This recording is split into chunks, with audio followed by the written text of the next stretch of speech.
Paz do Senhor, meu irmão, a paz do Senhor, minha irmã. Estamos aqui trazendo para você a quinta aula do estudo examinando a teologia sistemática nas 10 principais doutrinas bíblicas. Espero que você esteja gostando, espero que você esteja aprendendo, espero que você esteja se edificando. E se já sabia, espero que você esteja tendo uma boa recordação de tudo que já estudou. Amém? Vamos orar? Pai querido, Pai amado, mais uma vez na Tua presença, apresento a Ti essa quinta aula, peço que o Teu Espírito ministre através de mim e comigo, que eu também seja aluna do Teu Espírito Santo.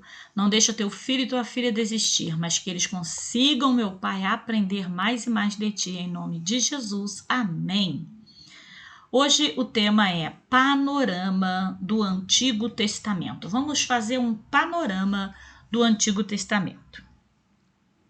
Quando se fala em Antigo Testamento e Novo Testamento, pensa-se nas duas principais divisões da Bíblia, sobre o ponto de vista da classificação técnica e didática. Entretanto, o sentido original dessa expressão não visava livros, mas sim as duas economias de salvação divinas, ou seja, a do povo eleito de Israel e do povo eleito fundado por Cristo, sobre a denominação de igreja. A palavra portuguesa testamento reproduz o tema latim testamentum e o grego diachek. Nesse sentido, apresenta a última vontade de uma pessoa na ocasião de sua morte, conforme vai dizer em Hebreus, capítulo 9, versículo de 16 e 17. O sentido mais antigo da palavra encontra-se na palavra hebraica berit, que significa pacto, indicando o acordo salvífico entre Deus e o povo de Israel, ou a salvação decretada por Deus a favor da humanidade. Em 2 Reis, capítulo 23, versículo 2 a 21, fala-se em livro de aliança, com referência ao livro encontrado no templo pelo sacerdote Ilquias, na época do rei Josias, o qual serviu de base para uma importante reforma político-religiosa por volta de 622 a.C. Esse documento, segundo as evidências do conteúdo e natureza dessa forma, continha o texto básico daquilo que se chama hoje de Deuteronômio. Também o apóstolo Paulo se referiu a toda a literatura do povo pré-cristão como Antigo Testamento. 2 Coríntios, capítulo 3, versículo 14. Pensando ainda na ideia de pacto, de aliança comum aos antigos. É sempre bom lembrar que os judeus não intitulam a sua literatura como Antigo Testamento, uma vez que eles não consideram o pacto feito com Moisés como antigo e, portanto, precisam de uma novidade.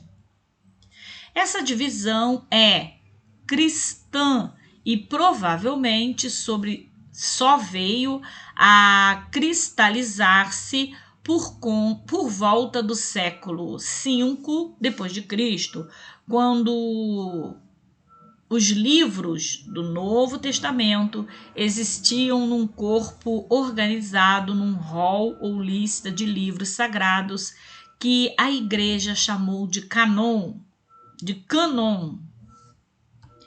Como a mentalidade cristã chegou à interpretação da literatura sagrada como Antigo e Novo Testamento. A teologia parte do princípio que a religião de Israel baseava-se num pacto entre Deus e o seu povo.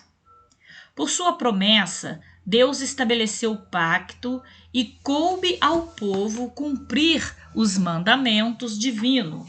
Êxodo, capítulo 34, versículo 10 e 11. O sinal desse ajuste foi a circuncisão.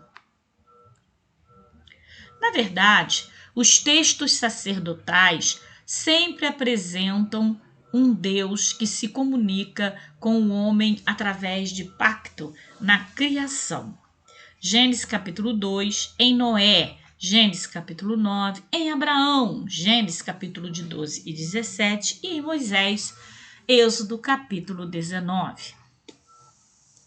Com o passar do tempo, a religião de Israel tornou-se incapaz de absorver corretamente as condições do pacto, ou melhor, de cumpri-lo, na medida em que desviou-se do direito transmitido aos antigos, lei Torá, desobedecendo a Deus e tornando a religião num ritualismo cego, manifestado por práticas exteriores, litúrgicas e sacrifícios.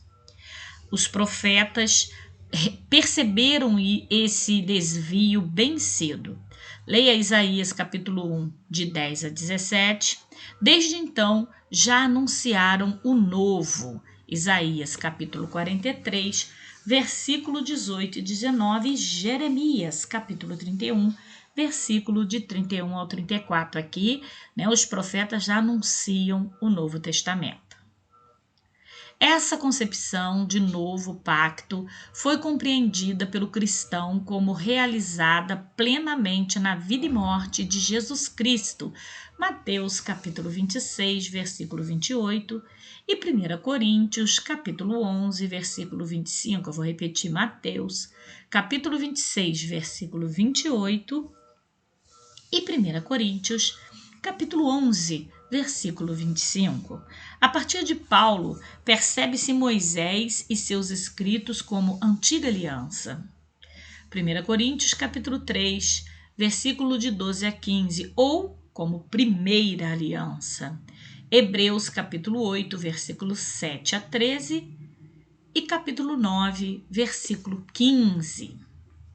A separação para fins didáticos só aparece a partir do momento em que a Igreja chega a uma reforma para a lista de livros do Novo Testamento, tal qual possuímos hoje, ou seja, um cânon de 27 livros por volta do início do século V depois de Cristo. Na próxima aula, a forma do Antigo Testamento. Até lá, que Deus te abençoe, a paz do Senhor.